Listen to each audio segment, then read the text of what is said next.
Knock that down. Don't you have people? Yeah, I got people. He's got to do it all, right? He's got to do it all.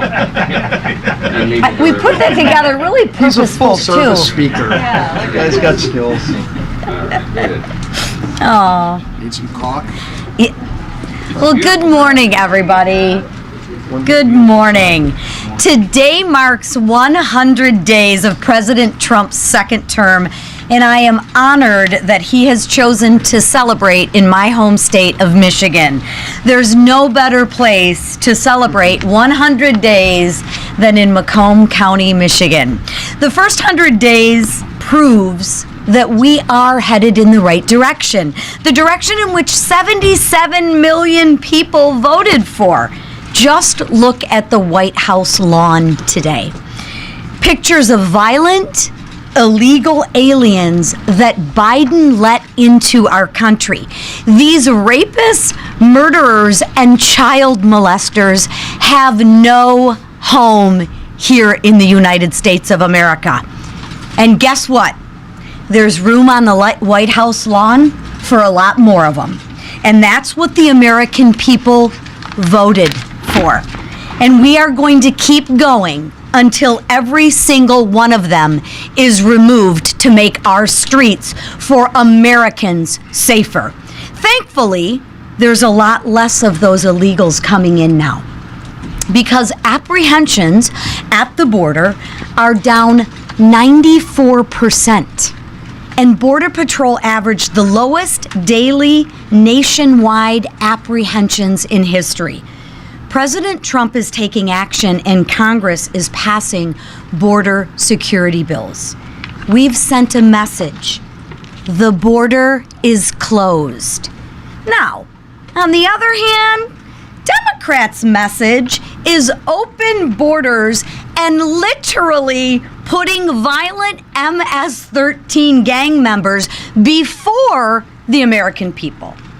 That's their message. Look no further than their recent trip to El Salvador, one of which was funded with, yes, taxpayer dollars. Instead of meeting with their constituents, Democrats catered to MS-13 gang members. Not the family of Rachel Morin or the family of Lincoln Riley. No. They would rather have MS-13 gang members who entered our country illegally brought back to the United States. That is the Democratic Party. Own it. On numerous occasions, they have sided with violent illegal aliens and gang members. Democrats are doubling down on their failed agenda. Why? Because they have no plan, no vision, and no leader. Or maybe they do. Maybe their next leader is in MS-13. Meanwhile, House Republicans, we have our leader. And that leader is our president, Donald Trump. He's unleashed American energy, taken out terrorists, and restored common sense by protecting women's sports. And he's achieved all of this in his first 100 days. Now, turning our attention to our business and our work this week, committees have been instructed, and we will begin to pass pieces of that one big, beautiful bill. We will identify savings and investments that will make America secure and competitive. Now, as we continue our committee work, I encourage you to watch the markups very, very closely. You will see Democrats go on the record supporting the largest tax increase in American history. Benefits for illegal immigrants and violent gang members, because that's who they support. And Democrats want the destruction of American energy and the American energy industry and the good paying jobs that come with that industry. And before Democrats begin their fear mongering, which we know they'll do, let me be clear. The only cuts that this bill makes are to the waste, the fraud, and the abuse that are in their bloated bureaucracy. And somehow, Democrats will have a problem with those. They ignore the fact of what the American people want. The American people want lower taxes. The American people want good-paying jobs. They want a safe and secure and most of all competitive America. That's why House Republicans will continue our work this week to put Americans first and make America safe and secure again. While Democrats who are lost and leaderless fearmonger and fight against the American people's agenda, we will get to work to pass that one great, big, beautiful bill. Now I will turn it over to my freshman colleague, Troy Downing of Montana. Thank you, Troy. Thank you. Here, Troy. What's that? Oh. You probably don't need that. I'm feeling towering over there. Well, first of all, to leadership, Speaker Johnson, Leader Scalise, Whip Emmer, and Chair McLean, thank you for allowing me to speak about this. I'm really excited, and thank you all for being here and listening. I'm very excited about this first 100 days. President Trump, in his first term talked about promises made, promises kept. And I think this time it's on steroids.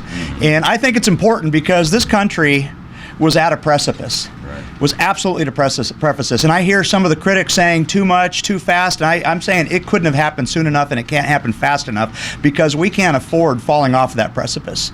I mean, as a nation, everything that we talk about, you hear this American dream, that's being squandered, has been squandered. That brass ring is getting farther and farther away, and the policies of this president have started to pull that back in everything that he's doing, in helping with the economy, in tax policy, in having trading partners trade fairly with this country, which is something that's overdue. Everything that's happening right now, securing the border, is all going to come back and bring that brass ring back that is that American dream. And I'm really, really excited about that. 140 executive orders. Our job now is to start codifying those so they're not fungible, so that the next administration can't undo that. We need to have policy. We need to have laws passed on that. I'm looking at the investment. Everybody's talking about the trade policies. What has that resulted in? In just this first 100 days, we got $5 trillion being expected to be reinvested in this country, 451,000 jobs. I mean, talk about giving you an ability to rebuild that American dream. We are on that path. We're looking at gas prices down 6.3%. Earnings on all private sector employees grew 1.4%. Doge. I mean, so many of us are shocked at what they were uncovering. $160 billion, and that comes to about $1,000 per taxpayer in waste, fraud, and abuse that's being crawled back. And it can't happen soon enough. And the other thing that affects my district, affects this entire country, is that invasion at the southern border. And we have seen a stop to that almost instantly. Only 9 illegal aliens were released in the United States since the president was sworn in. That's a 99.99% decrease. I mean, as I said, this couldn't happen fast enough. I believe this country was at a precipice. I think the president is delivering on his promises, and this conference is ready, willing, and able to start codifying this into law so that it continues to claw back everything that is the American dream, everything that's great about this country, and I'm happy to be part of that team. Thank you. Whip. Great job. Oh, oops. President Trump's first 100 days in office can be described in 4 words. Promises made, promises kept. Thanks to President Trump, the border is more secure than it's ever been, and criminal, illegal aliens are off our streets and out of our country. Under President Trump, American energy is being unleashed. Domestic production empowered, and historic investments have been secured. We've seen waste, fraud, and abuse in the federal government exposed and rooted out like never before. And common sense has replaced the woke nonsense that had saturated our government and way of life. President Trump has moved at a record pace to bring America back from the pit the Biden administration left us in. With Joe Biden in office, our nation endured the influx of millions of unvetted illegal aliens, criminal aliens, from all over the world into our communities. American businesses were held back by an expansive regulatory state, and policies that lacked truth and disregarded reality put our children and families in jeopardy. But no more. The American dream is being renewed, and the American people can once again be prosperous, safe, and free. But to keep this train going, Congress must act. Our members are hard at work crafting a reconciliation bill that will deliver President Trump's America First agenda for our great nation. And we won't rest until we get it done, because failure is simply not an option. And I yield to our leader, Steve Scalise. Thank you, Whip. Well, anybody who's been following since the day President Trump took the oath of office for this second term knows that President Donald Trump has been working nonstop at a feverish pace to deliver results for the American people. I don't think we've seen a president in 100 days get more things accomplished, follow through on more promises to get this country back on track. And we're only 100 days in. Obviously, the things that we've been working with this president on are really going to be starting off in a much bigger way with this one big beautiful bill. The budget reconciliation process formally starts today with the reconciliation bill. 7 committees go to work this week. Next week, another 4 committees will continue doing that important work. And this has been about a year in the making. This is not something that happened overnight. All of our committees have been meeting both individually. We've been meeting with the president for about a year to get to this moment and start delivering on those things that we all ran on. These are not just campaign promises that Donald Trump talked about on a campaign trail. This is also something that House Republicans said we would do. We said we would prevent a massive tax increase on American families. If Congress takes no action, there would be a $4.5 trillion tax hike on families. And if you listen to Democrats who are all going to vote no on this package, let's make no mistake about it. They've been clear from the beginning. They just want to obstruct everything. You saw it at the State of the Union when President Trump said, look, this 13-year-old boy beat cancer. And they all just sat there on their hands, angry because President Trump was highlighting somebody else's success. And I think the American people got disgusted when they realized a whole major party in America is just going to oppose anything President Trump does because they hate him as an individual, even when it's good for America. And believe me, preventing a tax increase on over 90% of American families is good for America. But every Democrat will vote no because they want a tax increase on American families. Every Democrat will vote no on a bill that's going to secure America's border. You've seen President Trump deliver through executive action on things he can do. And it's resulted in amazing results, over 95% reduction in border crossings illegally, deportation of hardened criminals, violent gang members, murderers, rapists, finally sent back to prisons in their country where they belong, where many of them came from. And what are Democrats doing? Democrats aren't celebrating that. They're flying to other countries to try to get hardened gang members in prisons released back into the United States. It's lunacy. But that's where their party is because they are void of any ideas.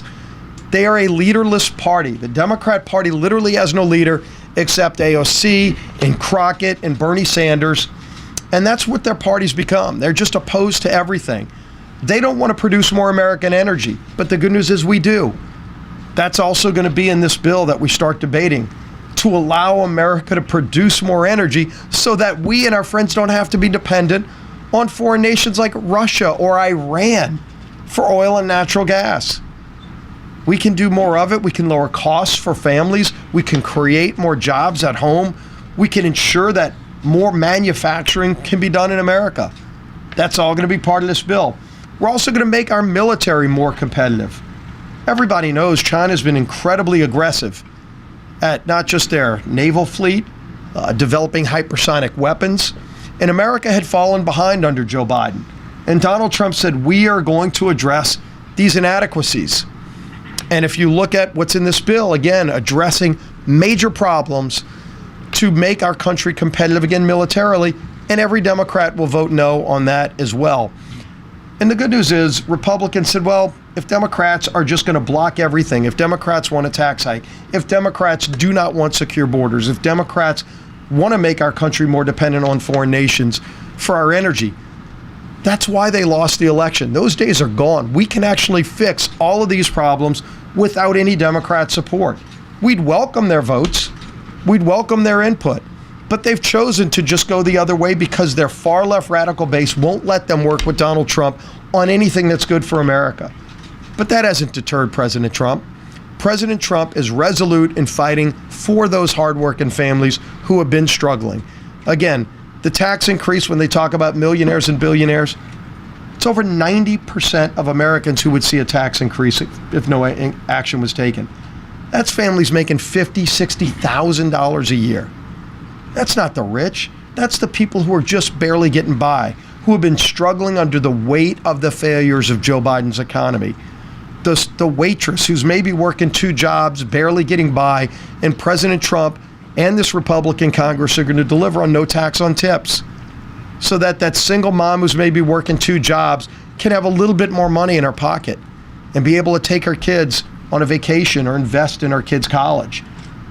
That's what we're doing this week as we watch the Democrats oppose everything just because they've become a party derelict of any ideas.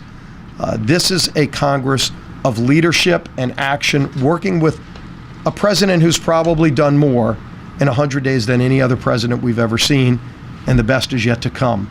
And our leader in this fight, who's been marshaling us through the whole way, is the Speaker of the House, Mike Johnson. Thank you, Leader. Thanks to all of you. Welcome back. Hope you all had a blessed Passover and Easter. We did. Our members are excited. It's a great day in our country. Thanks to the Republican Party, America is back, and we're excited about it. I talked to the president twice this morning already. He's having a big celebration for the first 100 days in Michigan, as Chairwoman McClain noted, and he's excited about all of that and everything that we're all doing together. We had a big meeting of the Republican conference this morning, and they're all excited. They were all home for the 2-week district work period, and they were moving around their districts and talking with their constituents and getting lots of pats on the back.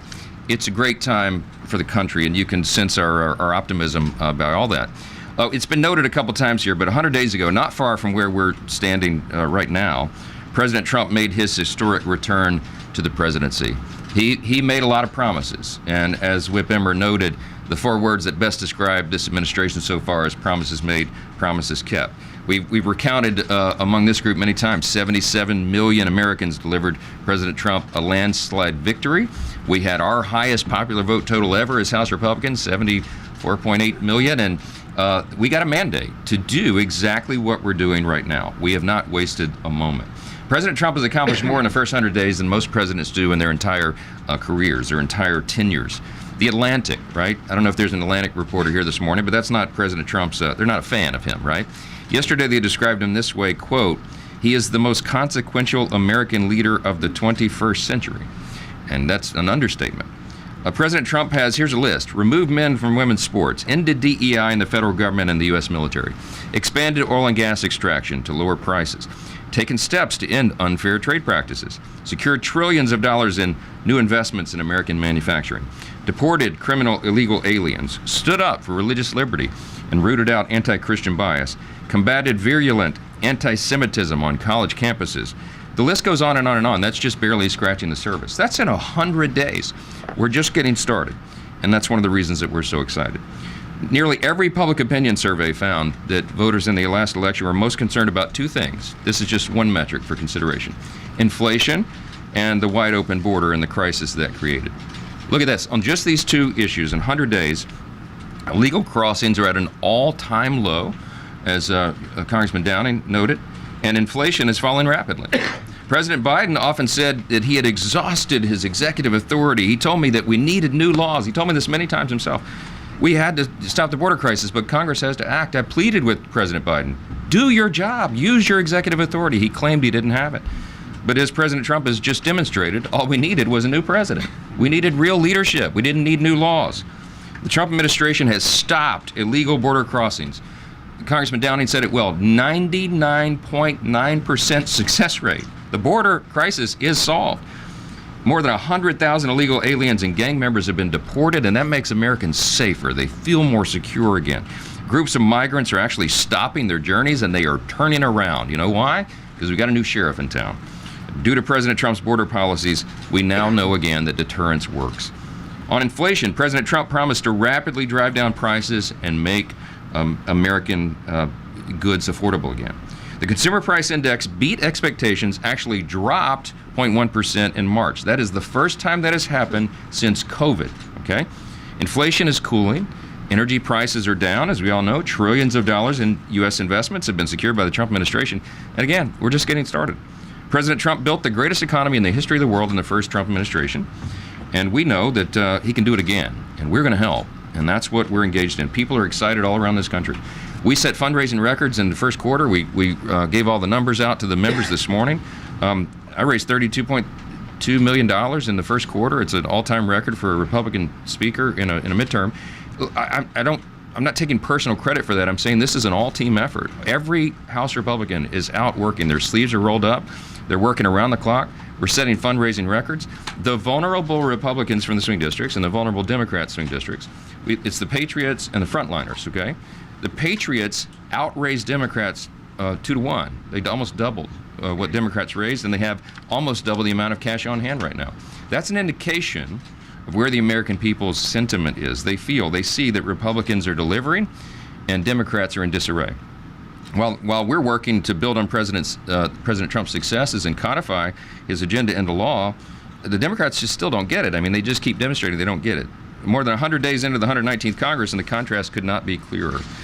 Everybody said, recounted some of this today, but they don't have any message. They don't have a clear leader. They don't have a clear vision. They don't know what to do. Their platform has been repudiated, and they're turning on themselves. You know, the vice chair of the DNC is going to spend tens of millions to take down his own incumbents.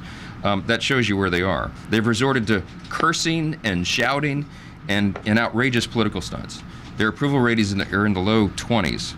Their most vulnerable members got outraised 2-1, as I mentioned, and it just goes on and on. I two polls I just want to highlight, and then we'll go to your questions.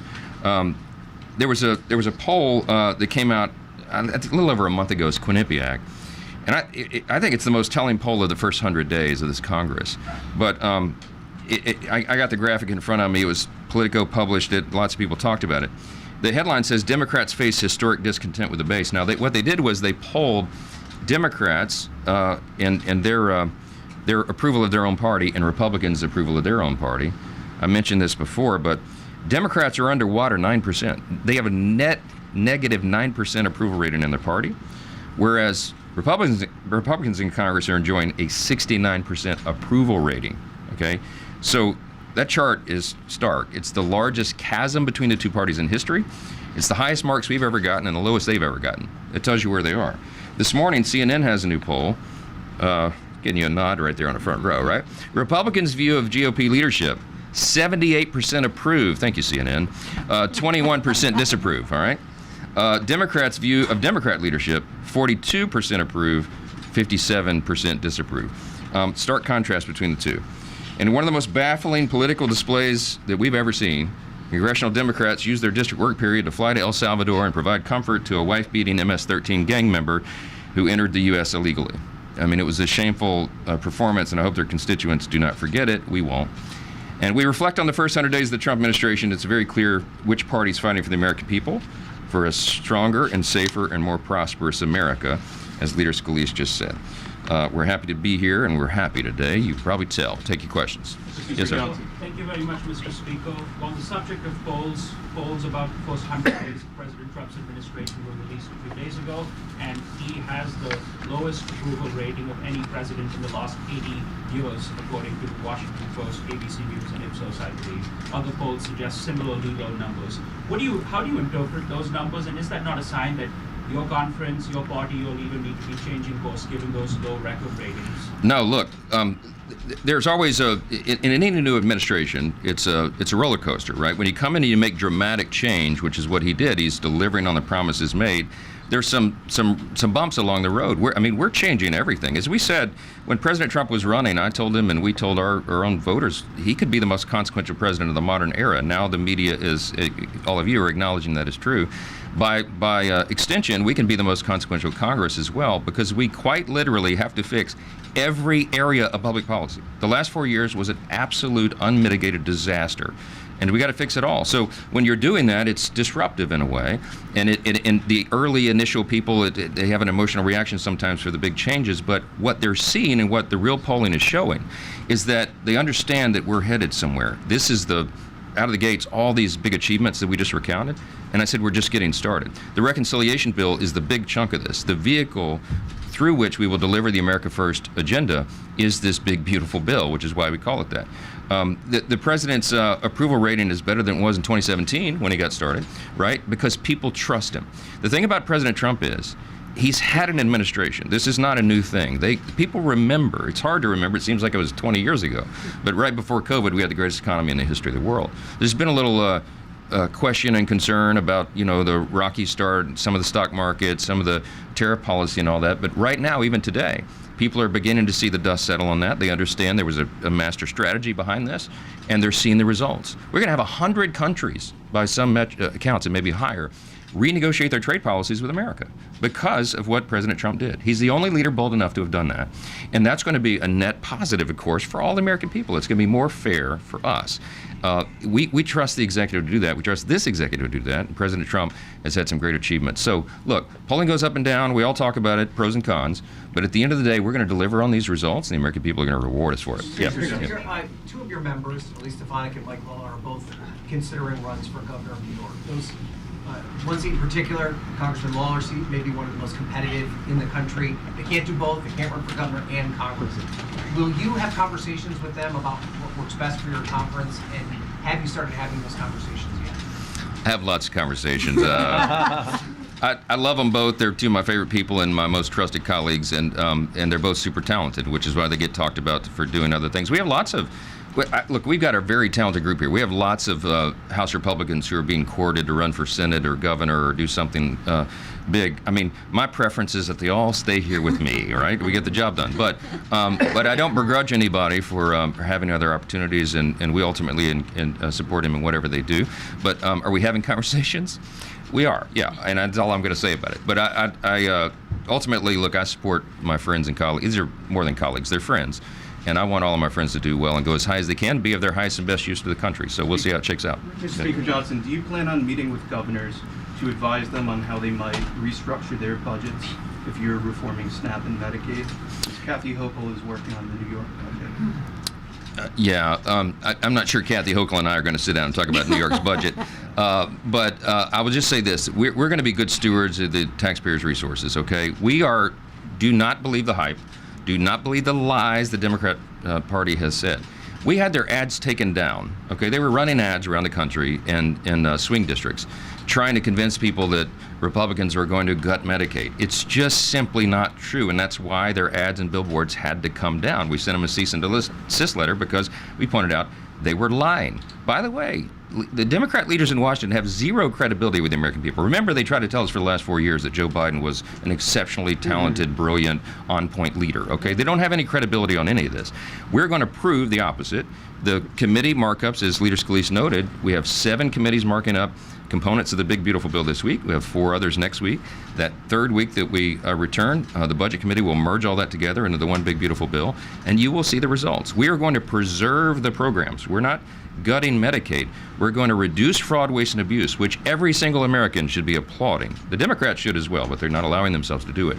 And we're going to make sure it works better. We're going to preserve the program, not cut it. It's exactly the opposite of what the Democrats are saying. So the states will adjust to all these things, and we will make sure that the people who need these benefits and rely upon them are protected. Okay, that's the whole thing. Yeah. Apologies for a wonky tax question. One of the big concerns for some of our investors and Bloomberg readers is the tax treatment of carried interest. The president wants to change that. What are your views on that? I've listened to the discussion, a very thoughtful discussion back and forth amongst interested parties, and I'm not going to forecast where that comes. I mean, I know. Look, I'll say this about our Ways and Means Republicans: they have put in I mean, literally scores of hours down in the basement with the whiteboards, gaming out the very ideas and making sure that we make the right choices. You'll see a lot. That markup will be very telling on that. But they've come to a consensus. I'm not going to get out in front of them before that's discussed and released in committee. But we've heard from interest groups around the country, and we want to do right by them. I think at the end of the day, I think what's going to be great about this legislation, the reason it's going to be so consequential, the reason it's going to be the biggest legislation, I think, in many decades that Congress has passed, is because not only are we going to give everybody a tax break, right? They're not going to have the largest tax increase in U.S. history at the end of this year. It's going to help hardworking families. It's going to be turbo boost to the economy, because I think this will send a message of stability to the markets, the bond market, the stock market, investors, job creators, entrepreneurs, that they have their tax rates permanent and solidified. They know they can plan accordingly, and that people have more money in their pocket to spend on their own families and their own needs and obligations. That's going to be good for everybody. And I think when it comes to this, I think all boats are going to rise again. That was the net result in the first Trump administration, the greatest economy in the history of the world, because we did thoughtful tax policy and we did real regulatory reform. Right now, as Congressman Downing said, both those things are on steroids. And you're going to see this result in spades, and people are going to see it and feel it. And by the way, they're going to feel it before the midterm election in 2026. So that's another big thing. Last one. You inserted a provision in a rule to block efforts to target Trump on tariffs. And now you've done the same to prevent resolutions of inquiry, including this probe into Pete Hegseth and his use of Signal. Why are you using the rules of the House to effectively protect Trump rather than let the House work its will? No, we're using the rules of the House to prevent political hijinks and political stunts, and that's what the Democrats have. As I mentioned, no leader, no vision, no platform. All they have is obstruction. They're trying to target. They showed us over the last 4 years, the last 8 years. They used lawfare. They used conspiracy theories. All these political weapons to just go after the president and make his life miserable. That's not what the American people voted for. That's not what they deserve. We can do better. So we're preventing this nonsensical waste of our time. We don't have time to waste. We got to, as I mentioned, we got to fix every. But as we've discussed many times in this room, the executive branch has the constitutional and appropriate legal authority to address unfair trade practices with other countries. That's exactly what President has been doing and is doing, and the results, I think, are going to be obvious at the end of this. We have to give them the runway. This is not a separation of powers concern at all. Congress has a role to play, but so does the executive, and I think everything they've done thus far has been entirely lawful and appropriate, and that's what our policies reflect. So we're going to continue to do that, and I think the American people are going to see the result at the end, and they're going to be quite satisfied by all this. So we got to. Can you give a quick timeline on